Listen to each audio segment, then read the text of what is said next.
Good morning.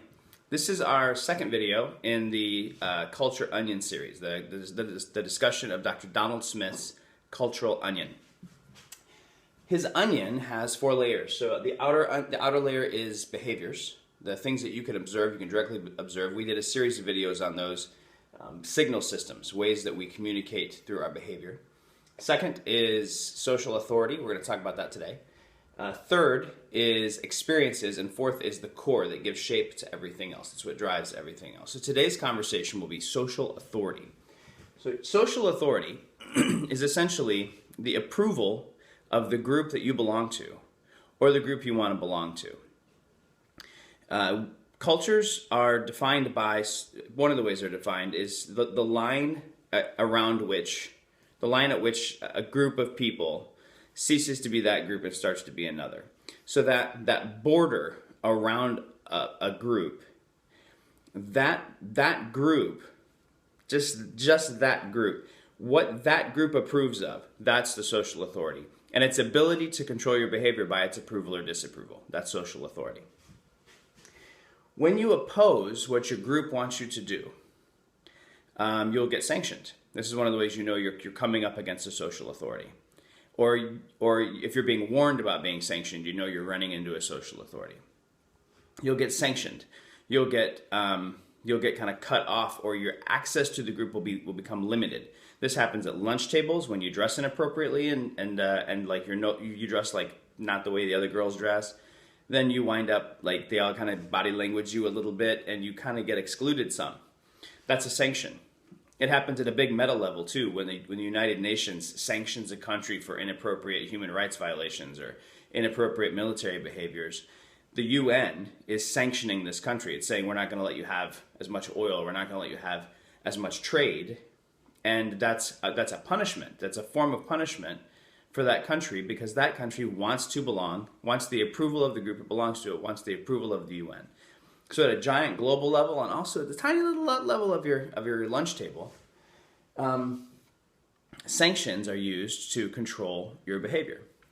If you continue, right, if you keep opposing, then you'll be straight excluded. That you'll get pushed out of the lunch table. You'll get expelled from school.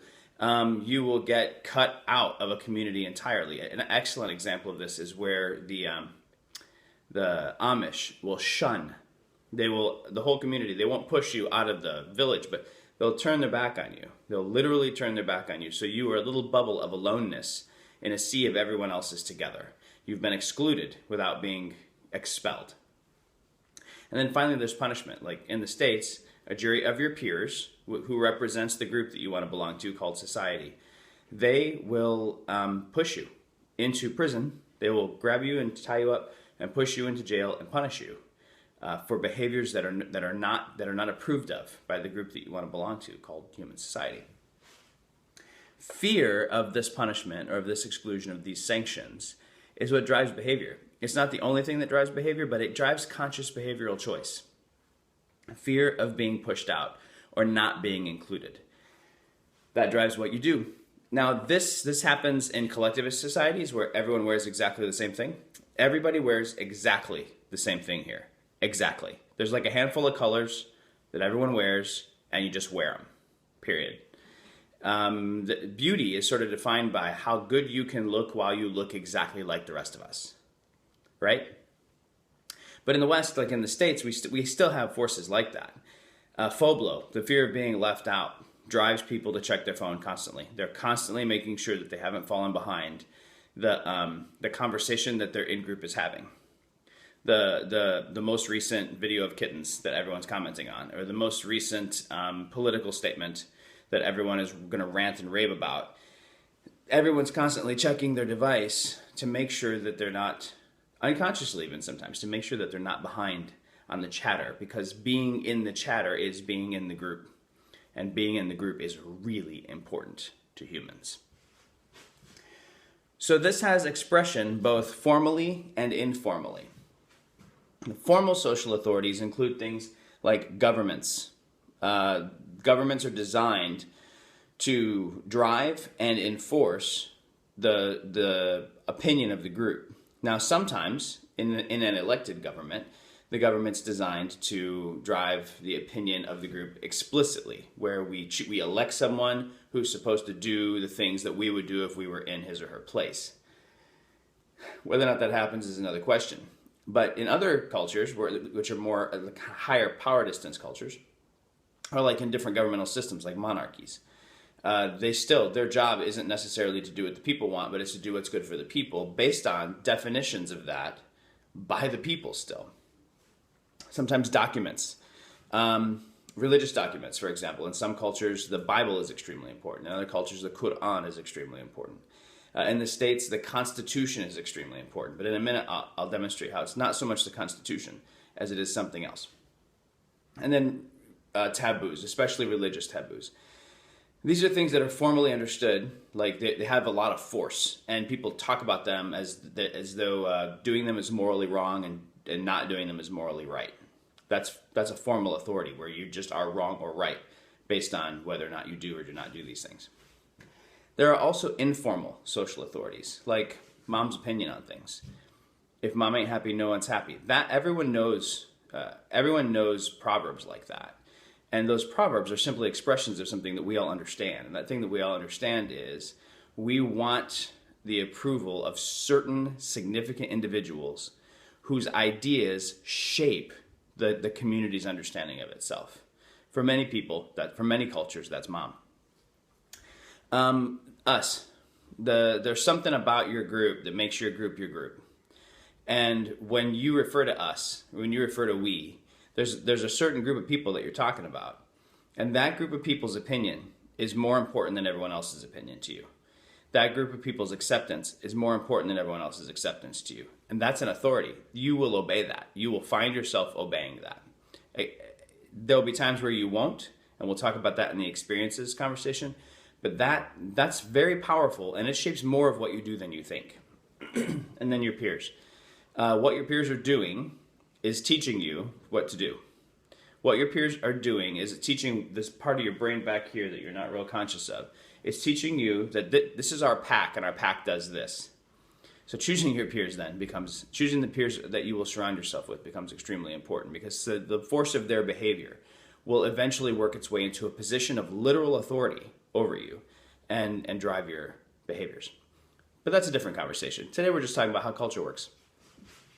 So in collectivist societies where everyone is describing things in terms of we, and in individualist societies where people are describing things in terms of me, in both cases, it's not so much the actual authority, the actual literal explicit authority, it's how the authority is interpreted. It's not, you don't care so much what the posted speed limit says. You care what the police think is an appropriate amount to exceed that speed limit by. Right?